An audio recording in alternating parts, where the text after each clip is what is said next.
যে মা একদিন নিজে না খেয়ে ছেলেকে খাইয়ে নিজে খালি পেটে ঘুমাতো, আজ তার ছেলে হাজার মানুষকে খাওয়াচ্ছে।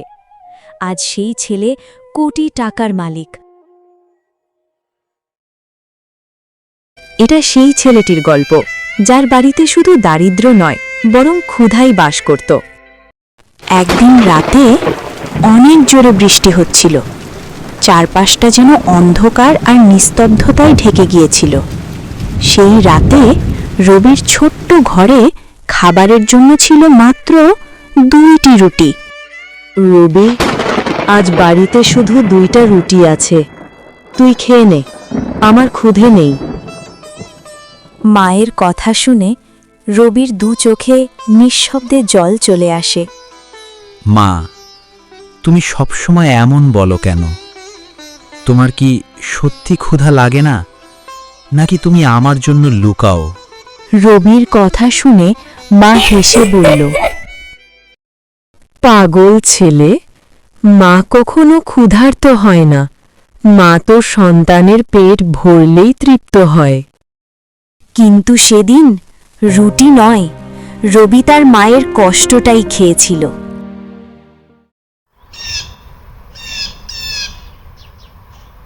একদিন সকালে রবি বাজারে যেতেছিল। চায়ের দোকানে বসে থাকা কিছু মানুষ রবিকে দেখে হাসতে লাগল। দেখো দেখো, বড় লোক যাচ্ছে। রবি কিছু না বলে চুপচাপ দাঁড়িয়ে রইল। স্বপ্ন দেখে যেন শহরের বড় ব্যবসায়ী হবে, নিজের অবস্থা দেখেছে কখনো? এই ছেলে কিছুই করতে পারবে না জীবনে। রবি তাদের কথা শুনে মনে মনে অনেক দুঃখী হয়। সে মনে মনে বলতে থাকে, আজ তোমরা হাসো, একদিন আমার পরিশ্রমই তোমাদের উত্তর দেবে। রবি সেখান থেকে মাথা নিচু করে চলে যায়।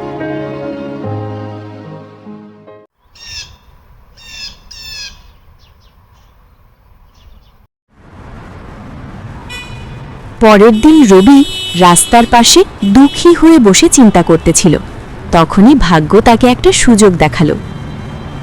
এত গাড়ি, এত মানুষ, কিন্তু এখানে তো কোনো চায়ের দোকান নেই। আমি যদি এখানে চা বিক্রি করি? রবির চোখ খুশিতে চকচক করে উঠল।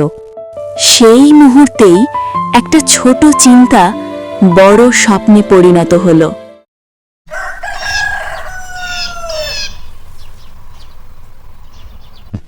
একদিন রবি সকাল সকাল ব্যাংকে যায় কিছু টাকা লোন নেয়ার জন্য। স্যার, আমার লোন চাই, দয়া করে আমাকে কিছু টাকা দিয়ে দিন। ব্যাংক কর্মচারী রবিকে দেখে হতভম্ব হয়ে তার দিকে তাকিয়ে থাকে কিছু সময়। আরে বাবু, লোন নেওয়া সহজ, কিন্তু শোধ করা খুব কঠিন। স্যার, ভয় তো লাগছে, কিন্তু চেষ্টা না করলে সারা জীবন আফসোস করব। সেদিন রবি ভয়কে নয়, নিজের স্বপ্নকে বেছে নিল।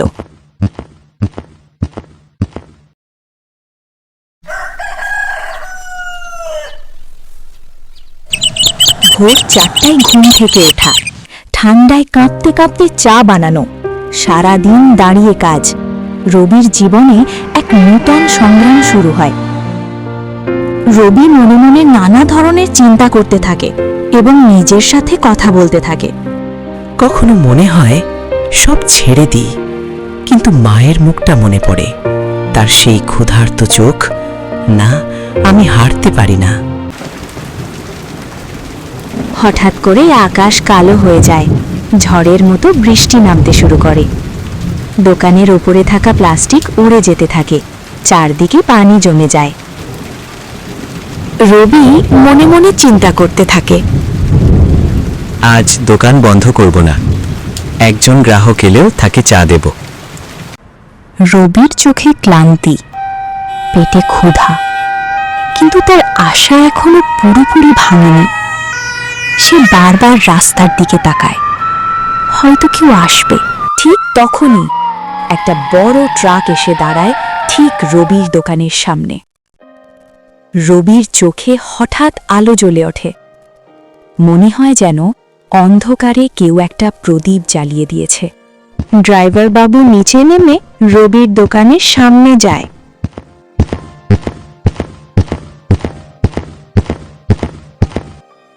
ওই ছেলে, একটা গরম চা আছে? সারা দিন ড্রাইভ করে এসেছি, শরীর একদম ভেঙে গেছে। রবি আনন্দের সাথে বলে, আছে ভাইয়া, অবশ্যই আছে। আপনি বসুন, আমি এক্ষুনি বানিয়ে দিচ্ছি। রবি দুধ, চিনি, চা পাতা সবকিছু মিশিয়ে যত্ন করে চা বানায়।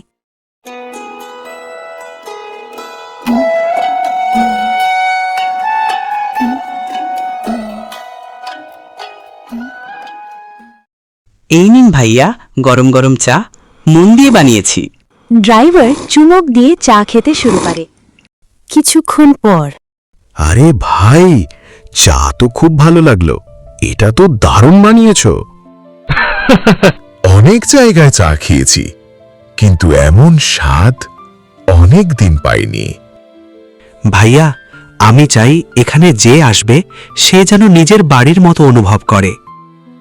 ঠিক আছে বাবু, কাল আবার আসবো, এই চা আবার খেতে হবে। অবশ্যই ভাইয়া, আমি অপেক্ষা করব। তারপর ড্রাইভার বাবু সেখান থেকে চলে যায়। সেই এক কাপ চা, সেই একটুকরো প্রশংসা রবির ভেতরের ভাঙা সাহসকে আবার জোড়া লাগিয়ে দিল।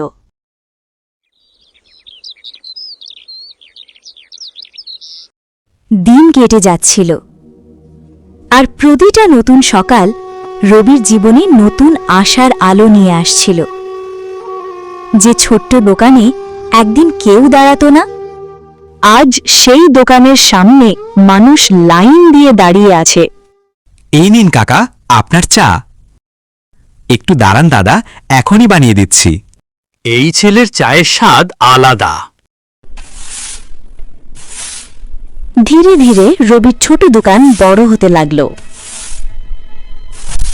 যে ছেলেটাকে একদিন সবাই অকর্মা বলতো, আজ সে দুজন মানুষকে কাজ দিচ্ছে।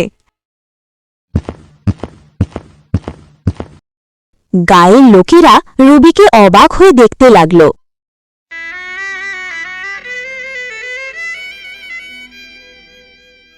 এ কে রে? সে রবি নাকি, যার বাড়িতে একদিন খাবার ছিল না? হ্যাঁ, তাই তো দেখছি। ছেলেটা সত্যি বদলে গেছে। যখন মানুষ নিজের কষ্টকে শক্তি বানিয়ে নেয়, তখন ছোট দোকানও বড় স্বপ্নের শুরু হয়ে যায়। চলো যাই, তার কাছে চাটা খেয়ে আসি। এই বলে তারা রবির দোকানের সামনে যায়। তাদেরকে দেখে রবি তাদের জন্য চা নিয়ে আসে।